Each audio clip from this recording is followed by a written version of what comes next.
Hello बच्चों, very good evening. आशा करते हैं कि आप लोग अच्छे नहीं बहुत ही ज़्यादा अच्छे होंगे। बच्चों, पिछले कुछ दिनों से मैं वीडियो लेकर नहीं आ रहा था क्योंकि मेरी थोड़ी सी तबीयत अस्वस्थ थी। मैंने मैसेज भी किया हुआ था, पोस्ट भी किया हुआ था। फिर से जो छूटे हुए क्लास थे, पिछली क्लास में हमने केमिस्ट्री स्टार्ट किया था और केमिस्ट्री का क्लास 10वीं का रसायन शास्त्र का मैं चैप्टर पढ़ा रहा था, जिस चैप्टर का नाम था रासायनिक अभिक्रिया एवं समीकरण, जिसमें हम लोगों ने रासायनिक अभिक्रिया के बारे में जाना था, रासायनिक समीकरण के बारे में जाना था, समीकरण के प्रकार पढ़े थे।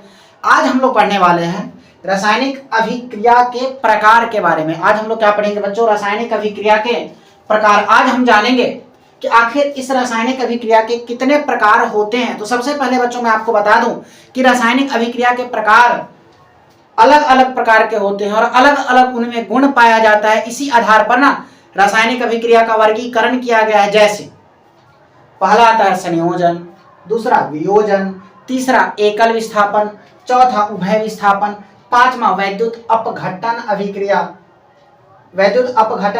छठा प्रकाश रासायनिक अभिक्रिया, सातवां उदासीनीकरण अभिक्रिया, आठवां रेडॉक्स अभिक्रिया। और इसी रेडॉक्स अभिक्रिया में ना दो भाग आते हैं। पहला को कहते हैं ऑक्सीकरण और दूसरा को कहते हैं बच्चों अवकरण अभिक्रिया। तो इन अभिक्रियाओं की हम लोग चर्चा करने वाले हैं। अभी हम लोग अभी बात करने वाले हैं। आज की क्लास में मैं आपको पूरी की पूरी रासायनिक अभिक्रिया के प्रकार के बारे में बताने वाला हूं।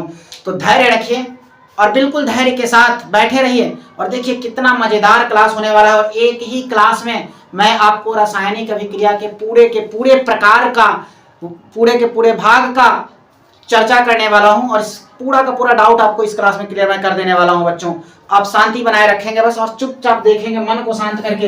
इसके बाद हम लोग पढ़ेंगे कि आखिर ये जो दोनों मेन चीज है ना, ऑक्सीकरण और अवकरण अभिक्रिया, इस दोनों के हमारे दैनिक जीवन में क्या प्रभाव पड़ते हैं उसके बारे में पढ़ेंगे। कौन कौन से प्रभाव पड़ते हैं और दो नई चीजें पढ़ेंगे, एक दहन और एक दहन के लिए जो आवश्यक शर्तें होती है ना, उन शर्तों पर हम लोग चर्चा करने वाले हैं। तो समय, एक मिनट बच्चों, तो हम आपके समय को नहीं गवाएंगे, बिना समय को गवाए हुए, क्योंकि आप लोग भी ना बच्चों काफी बेसब्री से इंतजार कर रहे होंगे कि कितना जल्दी आगे का क्लास आए और जल्दी से जल्दी चैप्टर खत्म हो, क्योंकि एग्जाम नजदीक है। और इस एग्जाम को मद्देनजर रखते हुए ये मैं आपके लिए क्विक रिवीजन बैच लाया हूँ। क्विक रिवीजन बैच का मतलब होता है पूरी की पूरी आपको इसमें रिवीजन कराई जाएगी 10वीं की, वो भी समझाकर जीरो लेवल से। और पूरी की पूरी मैं डील करने वाला हूँ भारती भवन की पुस्तक, भारती भवन का पुस्तक आप देख लीजिएगा, हर एक पॉइंट टू दी पॉइंट आपको मिल जाएगा। वैसे आप कोई भी बुक देखिएगा, बीटीसी में तो थोड़ा कम ही है, भारत में ज्यादा है। ब्रिलियंट का देखिए, बीटीसी देखिए, भारत में कोई भी बुक आप देखिए हर एक चीज से मैच होगा बच्चों। और ये जो साइंस की मैं बात कर रहा हूँ, ये साइंस आपका केवल बिहार बोर्ड ही नहीं, बिहार बोर्ड के साथ साथ उत्तर प्रदेश बोर्ड में भी काम, यूपी बोर्ड वालों के लिए भी ये बेहतर है। तो आइए समय को न गवाते हुए आगे बढ़ते हैं। रासायनिक अभिक्रिया की बात करें तो रासायनिक अभिक्रिया जब कोई पदार्थ खुद के साथ या किसी अन्य पदार्थ के साथ मिलकर यानी परस्पर संयोग करके भिन्न गुण वाले यानी कि अलग प्रकार के गुण वाले एक नए पदार्थ का निर्माण करता है, उस प्रक्रिया को रासायनिक अभिक्रिया कहा जाता है। और रासायनिक अभिक्रिया के सबसे पहले प्रकार की अगर हम बात करें जिसका नाम है संयोजन अभिक्रिया। मेरे बच्चों, संयोजन अभिक्रिया एक ऐसी अभिक्रिया है जिसमें दो या दो से अधिक पदार्थ आपस में मिलते हैं, दो या दो से अधिक पदार्थ आपस में परस्पर संयोग करते हैं, मिलते हैं और निर्माण केवल एक पदार्थ का होता है। याद रखिएगा, मिलेंगे बहुत सारे लेकिन निर्माण केवल एक का होगा, ठीक है। उस प्रकार के अभिक्रिया को हम लोग संयोजन अभिक्रिया कहते हैं। आपके मन में होगा कैसे? हम कहते हैं बच्चों देखो ऐसे। एग्जाम्पल पर आते हैं और इसके एग्जाम्पल की बात करें तो बच्चों हम एग्जाम्पल में लेते हैं यहाँ पर H2। एक मिनट बच्चों, ऐसा करते हैं ना, इसका एग्जाम्पल मैं थोड़ा सा नीचे लिख रहा हूँ क्योंकि स्पेस कम है। यहाँ पर हम एग्जाम्पल में लेते हैं H2 प्लस O2, ये दोनों के बीच में रिएक्शन हमने कराया।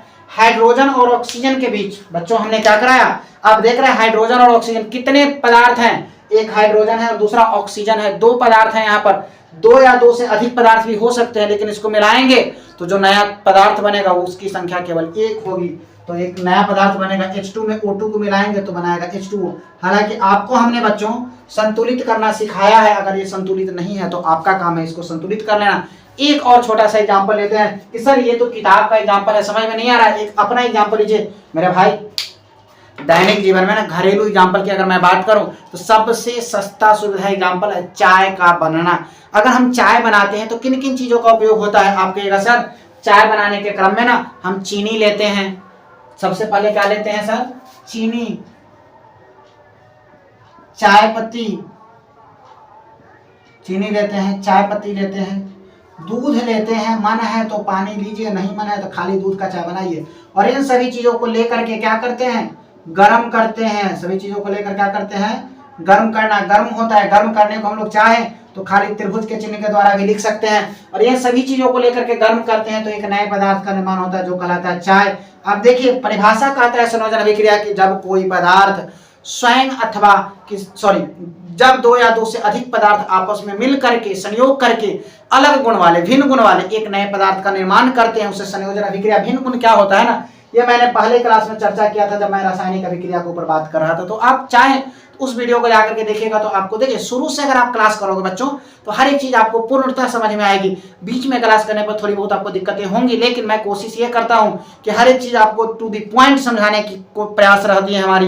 तो बात करते हैं, यहाँ देखिए एक पदार्थ चीनी है, दूसरा चाय पत्ती है, तीसरा दूध है, चौथा पानी है। इन सभी चीजों को लेकर के मैं क्या कर रहा हूँ, गर्म कर रहा हूँ तो एक नया पदार्थ बन, केवल एक चीज बना चाय। इसमें और कुछ बना है क्या, सब्जी दाल भात कुछ नहीं, केवल क्या बना है, चाय बना है। और यह जो प्रक्रिया, इसी प्रक्रिया का नाम तो है संयोजन अभिक्रिया। इसी प्रक्रिया को क्या कहते हैं, संयोजन अभिक्रिया, जिसमें दो या दो से अधिक पदार्थ आपस में मिल करके अलग प्रकार के गुण वाले केवल एक ही पदार्थ का निर्माण करते हैं, उसे संयोजन। तो वो नाम से पता चलता है, संयोजन मतलब संयोग हो रहा है, वियोजन मतलब वियोग हो रहा है, मतलब कि अलग हो रहा है, टूट रहा है। फॉर एग्जाम्पल में अभी मैं बात करूंगा वियोजन अभिक्रिया की, वैसी रासायनिक अभिक्रिया जिसमें किसी बड़े यौगिक टूट करके, जिसमें कोई बड़े यौगिक टूट करके छोटी छोटी सरल यौगिकों में बड़े यौगिक छोटे छोटे सरल यौगिकों में टूटते हैं या टूटकर विभक्त हो जाते हैं, उस प्रकार की अभिक्रिया को हम लोग वियोजन अभिक्रिया कहते हैं। आप कहिएगा सर कैसे, देखिए ऐसे, इसकी एग्जांपल मैं ले रहा हूं बच्चों वियोजन अभिक्रिया की। इसमें कहूं तो अगर हम कैल्शियम कार्बोनेट की बात करें, CaSO4 कैल्शियम CaCO3 क्या ले रहे हैं, CaCO3 कैल्शियम कार्बोनेट की मैं अगर बात करूं जिसको CaCO3 कहते हैं, Ca मतलब कैल्शियम कार्बोनेट का सूत्र होता है, CO3 कैल्शियम कार्बोनेट को लेकर के जब मैं इसको गर्म करता हूं, क्या करता हूं, गर्म करता हूं, गर्म करते ही ये टूटना शुरू होता है और टूट करके दो भागों में बढ़ता है। पहला बनाता है कैल्शियम ऑक्साइड और दूसरा कार्बन डाइऑक्साइड। मेरे बच्चों आप जानते हैं कि कार्बन डाइऑक्साइड तो गैस होता है, ये रुकेगा नहीं, और किसी भी गैस को दर्शाने के लिए हम क्या करते हैं, ऊपर की ओर तीर चिन्ह का प्रयोग करते हैं। या जो ऊपर की ओर हमने तीर चिन्ह लिखा है बच्चों, ये बता रहा है कि क्या हो रहा है, गैस बन करके वो पदार्थ बाहर निकल रहा है, मतलब गैसीय अवस्था में है। तो यहाँ पर आप देखिए कह रहा है वैसी रासायनिक अभिक्रिया जिसमें कोई बड़े यौगिक टूटते हैं, सरल यौगिक को छोटे छोटे सरल यौगिकों में टूट जाते हैं। या एक बड़ा यौगिक था कैल्शियम कार्बोनेट, जब हम इसे गर्म किया तो ये दो भागों में टूटा, एक कैल्शियम ऑक्साइड बना दिया और दूसरा कार्बन डाइऑक्साइड बना दिया। यही तो है वियोजन अभिक्रिया। मेरे भाई आगे बढ़े, अगर समझ में आ गया तो अच्छी बात है, नहीं आया तो आप कमेंट करिएगा। मैं इसके लिए आप देखिए एक बार दो बार नहीं, मुझसे 10 बार पूछे, मैं 10 बार आपको समझाने के लिए तैयार हूँ। आगे बढ़ते हैं। वैसे फिलहाल के लिए एकल विस्थापन अभिक्रिया। एकल विस्थापन अभिक्रिया सबसे मस्त तरीका भाई। इसमें क्या होता है, कोई बलशाली ताकतवर इंसान कमजोर को वहां से धक्का मार करके हटाता है, और हटाएगा क्यों, क्योंकि उसके जगह पर वह खुद खड़ा होना चाहता है। कोई किसी को तब हटाता है ना जब हम उससे क्या है ज्यादा ताकतवर, और हटाएंगे क्यों, क्योंकि वो जगह मुझे चाहिए। ठीक है, कोई गरीब को नहीं देखते वहां से हटाओ और जगह खाली करो, इसका घर यहाँ से उखाड़ करके हटाओ, क्यों, क्योंकि उसके घर पर हमको ना कंपनी खोलना है। ये साउथ वाला मूवी में नहीं देखते हैं आप लोग, साउथ मूवी हिंदी मूवी में, कि भाई उस गरीब की बस्ती खाली करवा दो, क्यों, क्योंकि वहां पर फैक्ट्री बनेगा, दारू का फैक्ट्री बनवाने वाले। ठीक है, इसके लिए करवाते क्या है अधिकतर चीजें। तो आप देखते हैं तो वहां पर किस पर अपना हम ताकत दिखाते हैं, जो हमसे कमजोर होता है। हालांकि हम यहाँ पर बात करेंगे ना तो रसायन शास्त्र में दारू की फैक्ट्री तो नहीं बनेगी, रसायन शास्त्र में जो है ना कमजोर और ताकतवर की बात करते हैं तो वहां पर दो चीजें होता है, एक अधिक क्रियाशील तत्व होते हैं और एक कम क्रियाशील तत्व होते हैं। तो इसके अंतर्गत क्या होता है कि ज्यादातर जो क्रियाशील तत्व होते हैं, जो ज्यादा क्रियाशील होते हैं, वो कम क्रियाशील तत्व को कहते हैं भाग वहां से, हटाओ वहां से, जगह खाली करो, और वहां से उसको हटा देते हैं और स्वयं उसका स्थान ग्रहण कर लेते हैं। आप कहिएगा सर नहीं समझ में, अगर एक एग्जाम्पल देते तो और भी बेहतर तरीकों से क्या होती, अगर एक एग्जाम्पल दे देते तो ये और भी बेहतर तरीके से समझ में आता। तो कोई बात नहीं बच्चों, मैं एक एग्जाम्पल ले रहा हूं और उस एग्जाम्पल को लेने से पहले मैं अगर आपकी इजाजत हो तो ये नीचे वाले एग्जाम्पल्स को मिटा रहा हूं। देखिए स्पेस थोड़ी सी कम है ना, इसलिए तो कहावत है कि टाउन का जमीन है, बित्ता बित्ता का वैल्यू है, इसलिए हम मिटा मिटा करके लिखेंगे। एक बित्ता भी जमीन इसका बर्बाद नहीं होने देंगे, ठीक है। तो बात करते हैं बच्चों एकल विस्थापन अभिक्रिया। हमने कहा यह एक ऐसी अभिक्रिया है जिसमें क्या होता है, कोई कमजोर इंसान को ताकतवर इंसान हटा देता है। मतलब कहने का यहाँ ये हुआ कि एकल विस्थापन अभिक्रिया वैसी रासायनिक अभिक्रिया है जिसमें कमजोर तत्व क्या करते हैं, अधिक ताकतवर अधिक ताकतवर तत्व जो होते हैं ना, अधिक क्रियाशील तत्व जो होते हैं वो कमजोर तत्व को वहां से प्रतिस्थापित, कम क्रियाशील तत्व को क्या करते हैं, उसके स्थान से प्रतिस्थापित यानी हटा देते हैं, विस्थापित कर देते हैं। तो इसके लिए हम कह सकते हैं कि वह ऐसी रासायनिक अभिक्रिया जिसमें परमाणुओं के समूह द्वारा किसी दूसरे परमाणु या परमाणुओं के समूह को हटा दिया जाता है, विस्थापित कर दिया जाता है। और इसकी एग्जाम्पल की बात करें, एग्जाम्पल ज़्यादा बढ़िया से क्लियर होता है बच्चों। तो हम अगर एग्जाम्पल की बात करें ना तो हम ले लेते हैं लोहा जिसको कहते हैं Fe, और प्लस हम ले लेते हैं कॉपर सल्फेट जिसको कहते हैं CuSO4, और करा देते हैं दोनों के बीच में अभिक्रिया। हम आपको सच्चाई बता देते हैं, लोहा जो है ना जिस पर प्लस चार्ज होता है वैसे +2 होता है, कॉपर पर भी प्लस चार्ज होता है और इस पर माइनस चार्ज होता है, ठीक है। और सच्चाई में ये बताना चाह रहा हूँ बच्चों कि ये लोहा जो है ना, ये लोहा इस कॉपर से ज़्यादा ताकतवर है। ये लोहा क्या है, कॉपर से ज़्यादा ताकतवर है। तो लोहा इसके पास जाएगा, कहेगा भाई तू हटो यहाँ से, और तुम हटो इसके बगल में हम बैठेंगे, ठीक है। तुम हटो ये और इसके बगल में हम बैठेंगे। होता कुछ ऐसा ही है, लोहा इसको आता है, कॉपर तो बेचारा कमजोर है। जब ये बोला तुम हटो, भाई साइड पकड़ लिया, किसी के साथ कोई माने मतलब, जाओ हम अपना सबसे साइड में रहेंगे, सबसे साइड में चला गया। अब बचा क्या, SO4 बचा। SO4 भी सोचा कि हम क्या करें, तो लोहा कहता भाई इसीलिए तो हम भगाए हैं उसको, हम तुम्हारे साथ रहेंगे। तो लोहा आकर के इसके साथ बैठ जाता है और ये बना देता है फेरस सल्फेट। ये क्या बनाया, फेरस सल्फेट। ये है कॉपर सल्फेट, यही कॉपर सल्फेट है, ये फेरस है, लोहा है, और ये बना दिया फेरस सल्फेट। इसको हम लोग क्या कहते हैं बच्चों, इसको कहते हैं फेरस सल्फेट। कॉपर बेचारा साइड पकड़ लिया, ठीक है। और साइड क्यों पकड़ा है, क्योंकि वो कम क्रियाशील था। अगर अधिक क्रियाशील रहता, अधिक ताकतवर रहता तो है मजा, हटा के दिखाओ, नहीं हटता, कम क्रियाशील था इसलिए हट गया। आशा करते हैं कि आपको चीज देखो मिटा रहा हूं बच्चों, अगर किसी को स्क्रीनशॉट लेना है तो आप ले सकते हैं। और आज हम इसके बाद हम बात करने वाले हैं उभय विस्थापन अभिक्रिया के बारे में। अगला जो पॉइंट आता है वह है उभय विस्थापन अभिक्रिया। देखिए मेरे भाई, उभय विस्थापन अभिक्रिया एक ऐसी रासायनिक अभिक्रिया है ना जिसमें होता क्या है, आपस में आयनों का आदान प्रदान, दो यौगिक ना अपने आयनों का आदान प्रदान करते हैं। आयनों का आदान प्रदान करने का मतलब ये हुआ कि देखो ऐसा है कि हमारे पास कुछ सामान है, तुम ले लो, और तुम्हारा कुछ सामान हम ले लेते हैं। हटाने भगाने की बात नहीं है, चाहे दो दोस्त तुम हो और दो दोस्त हम हैं तो ऐसा करते हैं, ये मेरा फ्रेंड है ना, तब तक इसके साथ तुम बैठ करके बात करो, तुम अपना दोस्त को भेजो तो हम आते हैं बस 10 मिनट में। चाहे तीसरा हम ये भी कह सकते हैं, दो दोस्त हम थे, दो दोस्त आप थे, और आपके हम भी दोस्त हैं, ठीक है। तो हम कहेंगे ऐसा करो, मेरा नाम जैसे आशीष है तो मैं कहता हूँ कि ऐसा करो मुकेश, तुम क्या करो, इन दोनों को तब तक बात करने दो, हम दोनों आते हैं एक जगह से घूम करके, ठीक है। तो ये होती है चीजें। तो कहने का मतलब है कि यहाँ पर आयनों का आदान प्रदान, हम अपना सामान तुमको दिए, तुम्हारा आयन हम लिए, ठीक है। तो ये चीजें हैं। तो आयनों का क्या होता है, आदान प्रदान होता है उभय विस्थापन अभिक्रिया के अंतर्गत। अब आपके मन में क्वेश्चंस घूम रहे होंगे कि सर जी एक उदाहरण इसका भी दे दीजिएगा, तो ये ज्यादा आसानी से चीजें क्या हो जाएंगी, समझ में आ जाएगा।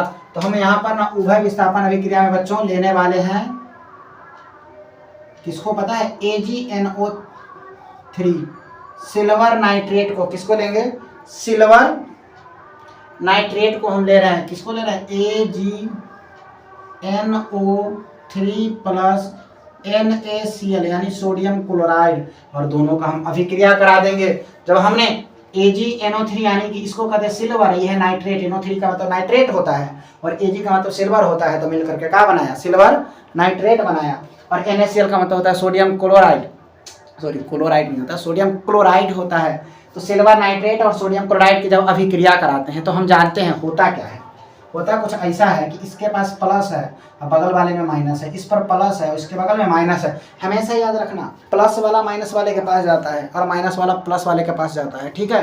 कहने का मतलब ये हुआ कि सिंपल बात हम आपको बताएं, अगर हम एक लड़का और एक लड़की की, जैसे कि शादी किसी की होती है तो लड़का लड़का का शादी कभी हुआ है, कभी नहीं हुआ है। लड़की लड़की का भी नहीं हुआ। मान लो लड़का है प्लस वाला और लड़की है माइनस वाला, तो शादी किसके बीच होगा, लड़का और लड़की के बीच होगा, ठीक है। वही लड़का और लड़की, प्लस वाला किसके पास गया, माइनस वाले के पास, माइनस वाला किसके पास गया, प्लस वाले के पास।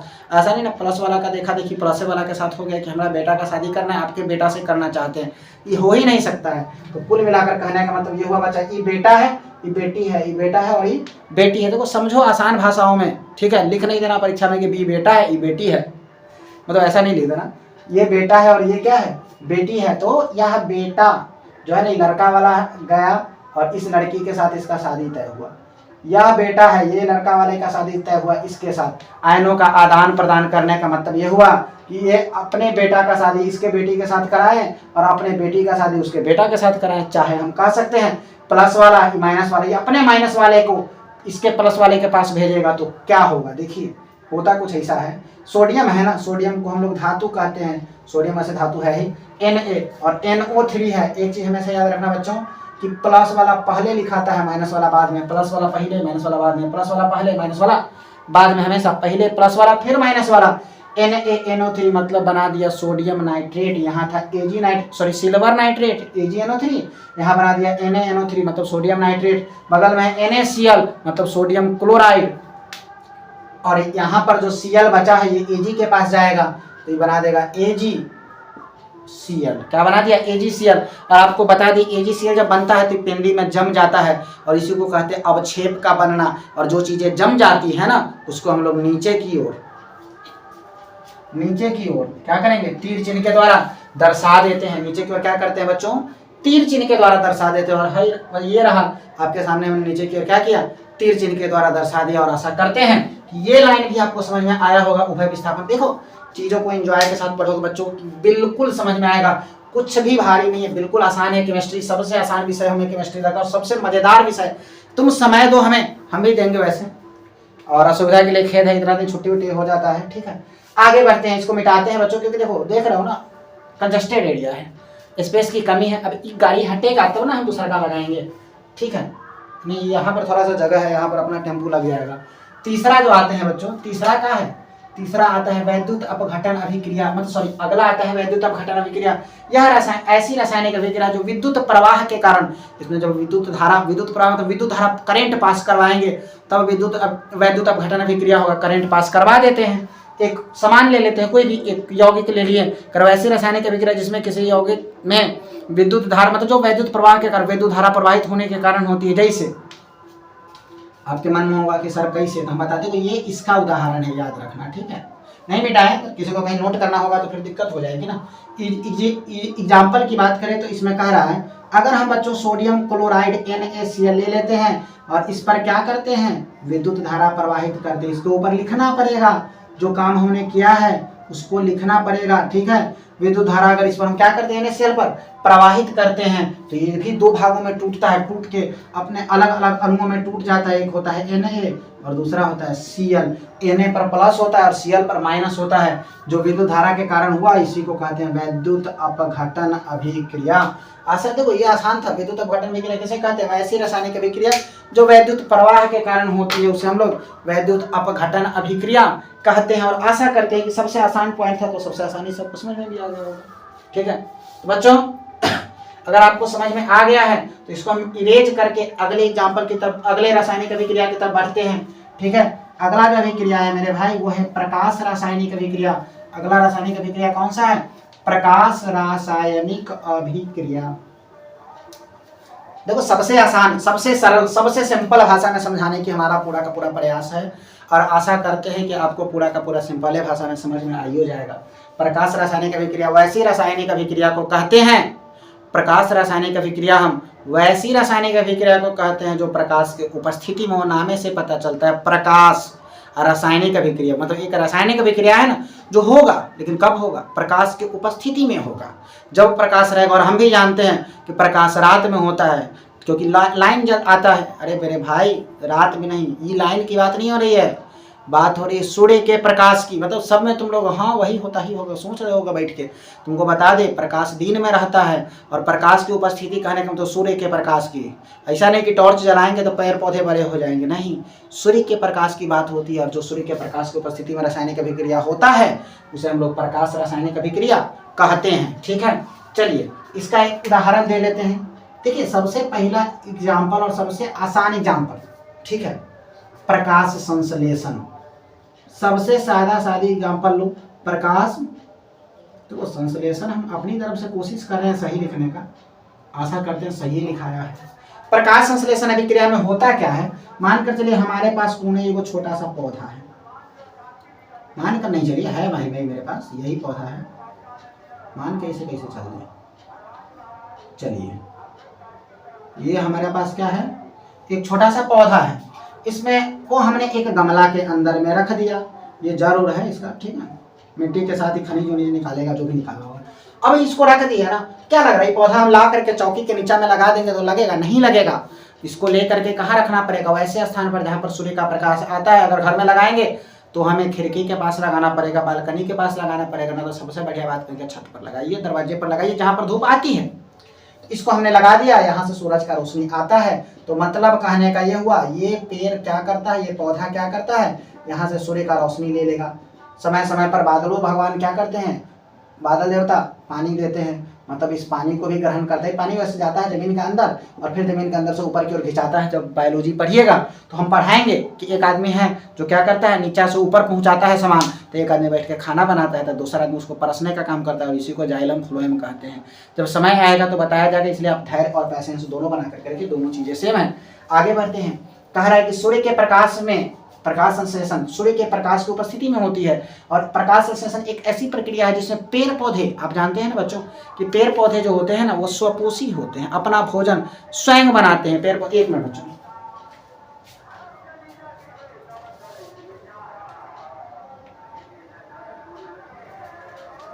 स्वपोषी कहने का मतलब ये होता है कि वह अपना भोजन क्या करते हैं, स्वयं बनाते हैं। और अपना भोजन स्वयं कहने का मतलब ये होता है कि किसी पर निर्भर नहीं रहता है अपने भोजन के लिए, ठीक है, तो वही तो स्वपोषी कहलाता है।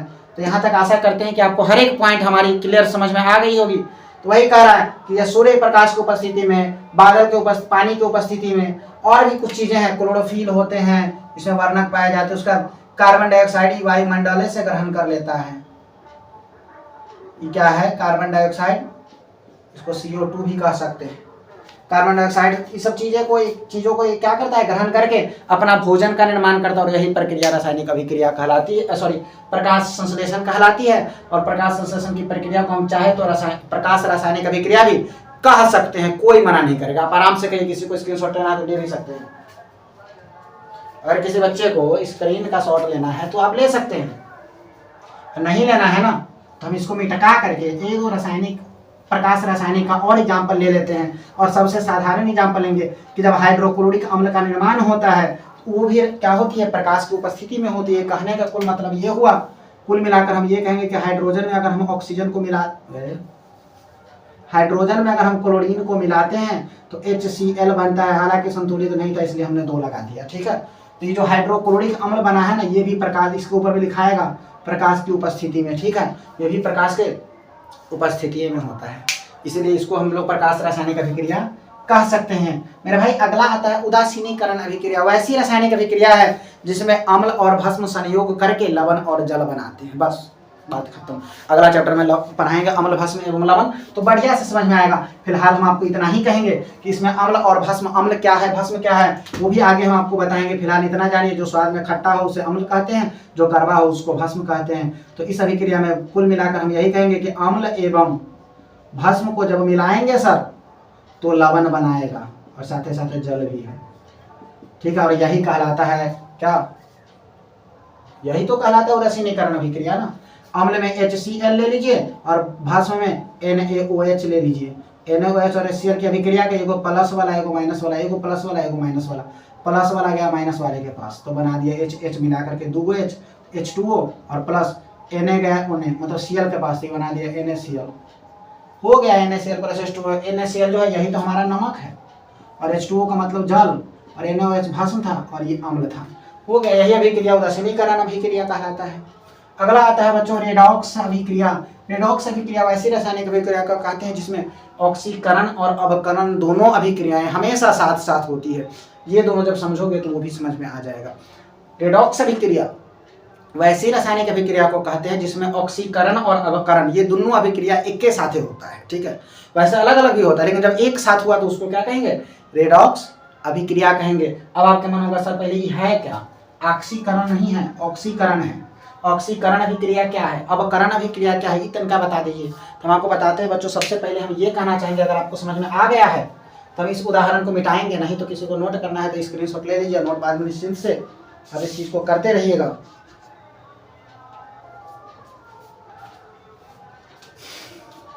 चलिए आशा करते हैं कि समझ में आ, चलो बाद में मिटाएंगे। ऑक्सीकरण अभिक्रिया ना वैसी रासायनिक अभिक्रिया को कहते हैं जिसमें ऑक्सीकरण मतलब ऑक्सीजन को खींचता है अपनी ओर, जिसमें ऑक्सीजन का संयोग होता है और हाइड्रोजन का निष्कासन होता है। कुल मिलाकर कहने का यही मतलब हुआ कि अगर हम कार्बन में ऑक्सीजन को मिलाएं तो बना दिया कार्बन डाइऑक्साइड, यहाँ ऑक्सीजन का संयोग हुआ है, या हाइड्रोजन का निष्कासन, मतलब कभी हो सकता है कभी नहीं होगा। हाइड्रोजन का निष्कासन, उससे हाइड्रोजन निकल करके हट जाएगा, उसको कहते हैं हाइड्रोजन का निष्कासन होना। और ऑक्सीकरण अभिक्रिया वैसे रासायनिक अभिक्रिया जिसमें ऑक्सीजन, देखो ना कार्बन में ऑक्सीजन का संयोग हो गया, ऑक्सीजन मिल गया, ठीक है, इसको हम लोग कहते हैं क्या, इसी को तो कहते हैं ऑक्सीकरण अभिक्रिया। अगला आता है अवकरण अभिक्रिया, वैसे रासायनिक अभिक्रिया जिसमें हाइड्रोजन का संयोग होगा और ऑक्सीजन का या ऑक्सीजन का निष्कासन, दोनों में से कुछ हो सकता है। अवकरण की हम अगर बात करें भाई तो कह रहा है इसमें हाइड्रोजन का संयोग होगा या ऑक्सीजन का निष्कासन। देखो यहाँ पर H2 है, इस H2 का संयोग Cl के पास हो रहा है तो HCl बनाया। यहाँ पर हम कह सकते हैं हाँ सर ये HCl जो बना है ना इसमें हाइड्रोजन जुड़ा है आकर के, और जहाँ हाइड्रोजन जुड़ा है मिला है मतलब संयोग हुआ है, उसको हम लोग क्या कहते हैं, अवकरण अभिक्रिया। तो बच्चों आशा करते हैं कि हर एक चीज आपको समझ में। एक अभिक्रिया मैं लिखना यहाँ पर भूल गया था, अभी लिख देता हूँ, 10वां या 9वां जो भी हो, उस अभी यहाँ लिख देता हूँ, ठीक है। और उस अभिक्रिया का नाम है मेरे भाई अवक्षेपण अभिक्रिया। इसको क्या कहते हैं, इसी को कहते हैं अवक्षेपण क्या हो रहा है, इसी को क्या कहते हैं, अवक्षेपण अभिक्रिया। यह एक ऐसी अभिक्रिया है जिसमें कोई पदार्थ अभिक्रिया के फलस्वरूप अवक्षेप के रूप में बन जाता है, अवक्षेप के रूप में पृथक हो जाता है, उसी को हम लोग कहते हैं अवक्षेपण अभिक्रिया। 1 मिनट बच्चों,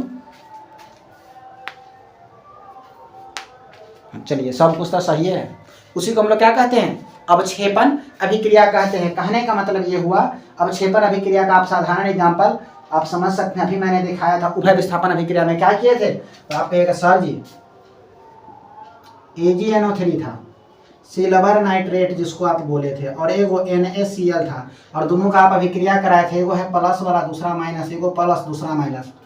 आप भी जानते हैं हम भी जानते हैं, प्लस जाएगा माइनस के पास, माइनस जाएगा प्लस के पास। Na गया मतलब Na गया NO3 के पास, तो ये बना दिया NaNO3, ये हो गया सोडियम नाइट्रेट, और Ag गया Cl के पास, और ये जमिए जाता है पेंदी में जाकर के ठोस के रूप में। तो यही तो हो गया, पेंदी के रूप में जो जम गया अवक्षेप बन करके, इसी को कहते हैं अवक्षेपण अभिक्रिया। और हमें जहां तक लगता है बच्चों, आशा करते हैं कि आप लोगों को ये पूरा रूप से समझ में आया होगा। अगर नहीं समझ में आया होगा तो हमें कमेंट जरूर करिएगा कि कहाँ दिक्कत, मैं उस पर पर्सनल वीडियो बना करके आपको दिखाऊंगा। फिलहाल मैं बात करूँ कि ये जो दूगो MVVI वाला अभिक्रिया है, जिसको यहाँ लिख लेना, ये VVI अभिक्रिया है, ऑक्सीकरण और अवकरण अभिक्रिया। अगर ऑक्सीकरण और अवकरण अभिक्रिया की हम बात करें कि हमारे जीवन में भी क्या इसका कोई उपयोग है, प्रभाव पड़ता है उसका, बहुत जगह पड़ता है, ठीक है। वैसे 4 जगह का हम लिख करके लाए हुए हैं। पहला है कह रहा है ऑक्सीकरण अवकरण, देखो यहाँ पर 9 होगा, जगह नहीं था इसे छोड़ दिए हैं। अवकरण, ऑक्सीकरण अवकरण के प्रभाव, पहला भोजन के पचने में भी ये सहायता प्रदान करता है। दूसरा भोजन दुर्गंधित भी इसी के कारण होता है, वायु के साथ मिलता है, ऑक्सीजन का संयोग नहीं हुआ, वायु के साथ अगर भोजन मिल गया तो हो गया भोजन का पचना, ठीक है। अगला दुर्गंधित होना, जब हमारा भोजन खुले में छोड़ दो थोड़ी देर, वायु के साथ मिल जाता है, ऑक्सीजन का उसमें संयोग हो जाता है, दुर्गंधित हो जाता है। तीसरा है संक्षारण में, चौथा है दहन की क्रिया में। संक्षारण आगे आप लोग पढ़िएगा, दहन की क्रिया भी हम अभी अगला पॉइंट दहने का क्रिया है, ठीक है। पढ़ाते हैं तो समझाएंगे धीरे धीरे चीजों को। आते हैं दहन की ओर, कह रहा है दहन कहते किसको है भाई, दहन एक ऐसा प्रक्रिया है जिसमें कोई पदार्थ ऑक्सीजन की उपस्थिति में जलता है। आपके मन सर ऑक्सीजन की उपस्थिति में, अनुपस्थिति में नहीं जलेगा, बिल्कुल नहीं जलेगा। ऑक्सीजन की अनुपस्थिति में कोई पदार्थ जल भी नहीं करता है। नहीं विश्वास होता है तो ले लो एगो मोमबत्ती। नहीं अगर हम पर विश्वास है तुम लोगों को तो क्या करो, एक मोमबत्ती। अब ऐसा नहीं करना है कि सर विश्वास है इसलिए हम रहने देते, इसके आगे का नहीं पढ़ेंगे अब क्योंकि सर पर विश्वास है। आप एक मोमबत्ती आराम से चुपचाप ले लीजिएगा, ठीक है ना। कैसा भी हो मोमबत्ती ऐसा ही होता है, हो गया कि हम ड्राइंग के टीचर तो है नहीं कि बढ़िया ड्राइंग बनाए। और मोमबत्ती जल रही है, इसको इसके गिलास से क्या किया हमने, ढक दिया। तुम ढको ना, 2 मिनट के बाद देखोगे क्या हो गया, इसका कहानी खत्म, बुझ गया रहेगा, ठीक है। और यही तो है दहन का प्रक्रिया। दहन का प्रक्रिया कहने का मतलब ये हुआ, ये बता रहा है कि इसके अंदर ना क्या हुआ है, चारों तरफ ऑक्सीजन भरा हुआ है। जब ऑक्सीजन के सामने में था या उपस्थिति में था तो जल रहा था, और जब ये इसको ढक दिए, अंदर में जलने के बाद तो कोई भी पदार्थ कार्बन देता है, ये कार्बन दे रहा था, और कार्बन देते देते देते देते गिलास में पूरा कार्बन भर गया, ऑक्सीजन तो था ही नहीं, धीरे धीरे ऑक्सीजन खत्म, कार्बन भरा हुआ है, तो बस उसके बाद क्या है, कहानी खत्म, बुझ गया मोमबत्ती। तो मेरे बच्चों, दहन एक ऐसी प्रक्रिया है जिसमें क्या होते हैं, ऑक्सीजन की उपस्थिति में कोई पदार्थ जलता है, वही प्रक्रिया कहलाता है दहन। और दहन की भी कुछ शर्त है, ऐसा नहीं कि कोई पदार्थ, मतलब सर जी ऑक्सीजन तो हर जगह ईंटा उठा के सलाई मारे जलेगा, नहीं जलेगा, उसके कुछ नियम कानून है जिसको शर्त कहते हैं, ठीक है, रूल कहते हैं। कह रहा है दहन की शर्तें, दहन की निम्नलिखित शर्तें हैं। पहला, दहनशील पदार्थ की उपस्थिति, आप वही पदार्थ जलेगा जो दहनशील होगा, ईंटा में सलाई मारोगे तो नहीं जलेगा, कागज में मार के देखो ना फिर बताना। ऑक्सीजन की उपस्थिति, जलाने के लिए भाई ऑक्सीजनो चाहिए, ऑक्सीजन नहीं रहेगा तो नहीं जलेगा। और तीसरा है ज्वलन ताप की प्राप्ति। ज्वलन ताप हम उस न्यूनतम ताप को कहते हैं जिस पर कोई पदार्थ क्या होता है, जलना प्रारंभ करता है। जैसे चाय बनाना है ना, तो दिया के आगे में हम बर्तन को रख देंगे, कहियो नहीं चाय बनेगा, उसके लिए गैसे पर ले जाना होगा। गैस वह ताप देता है, वह न्यूनतम ताप देता है कि चाय धीरे धीरे बन करके खौलना क्या होता है, शुरू हो जाता है। तो वह न्यूनतम ताप जिससे कोई पदार्थ क्या होता है, जलना प्रारंभ करता है, जिस ताप पर, उसे हम लोग कहते हैं ज्वलन ताप, ठीक है। और ज्वलन ताप की प्राप्ति होगी तभी कोई पदार्थ चलेगा। मेरे बच्चों, मैं आशा करता हूं कि आपको पूर्ण रूप से मैं ये सारी चीजें अच्छी तरह से समझा पाया होऊंगा और आपको अच्छे से समझ में आया होगा। एक बार मैं संक्षिप्त में इसका रिवीजन कराने के लिए 2 मिनट आपका और ले रहा हूं, और आपके लिए बेहतर है। संयोजन अभिक्रिया, वैसी रासायनिक अभिक्रिया जिसमें 2 का संयोग होगा, बनेगा 1 के गो, 2 या 2 से ज्यादा मिलेगा, बनेगा 1 के गो। वियोजन में 1 से अनेक बनते हैं, ठीक है। एकल विस्थापन में 1 को कहेगा हट नड़े, उसको हटा करके उसका स्थान ले लिया। उभय में मेल मिलाप होता है, अपना इलेक्ट्रॉन उसको, अपना आयन उसको, अपना आयन इसको, ठीक है, आयनों का आदान प्रदान होता है। अगला वैद्युत अपघटन, विद्युत धारा प्रवाह के कारण जो होता है उसको वैद्युत अपघटन कहते हैं। प्रकाश रासायनिक, जो प्रकाश की उपस्थिति में होता है। उदासीनीकरण अभिक्रिया में अम्ल और भस्म मिल करके लवण और जल बना देते हैं। रेडॉक्स अभिक्रिया, जहां अवकरण ऑक्सीकरण दोनों साथे साथे हो, उसको हम लोग कहते हैं रेडॉक्स अभिक्रिया। अब ऑक्सीकरण अभिक्रिया जिसमें ऑक्सीजन का संयोग या हाइड्रोजन का निष्कासन होता है, उसे हम लोग कहते हैं ऑक्सीकरण अभिक्रिया। अवकरण अभिक्रिया वैसी रासायनिक अभिक्रिया जिसमें हाइड्रोजन का संयोग और ऑक्सीजन का निष्कासन होता है, उसे हम लोग कहते हैं अवकरण अभिक्रिया।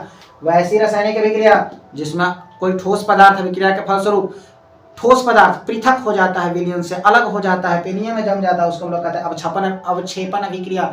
और अवक्षेपण अभिक्रिया में को दर्शाते हैं, तीर चिन्ह नीचे की ओर, गैस निकल रहा है तो तीर चिन्ह ऊपर की ओर। अगर कहीं पर हम वो कर रहे हैं, क्या कर रहे हैं, अरे गर्म कर रहे हैं, तो उसके लिए त्रिभुज का चिन्ह देंगे। और आशा करते हैं बच्चों कि आपको अच्छी तरह से चीजें समझ में आई होगी। अगली क्लास में ना हम लोग बात करने वाले हैं ज्वाला के बारे में पढ़ेंगे और एलपीजी के बारे में पढ़ेंगे, और ये चैप्टर आपका क्या हो जाएगा, समाप्त। तो मिलते हैं बच्चों, वेरी गुड और थैंक यू सो मच।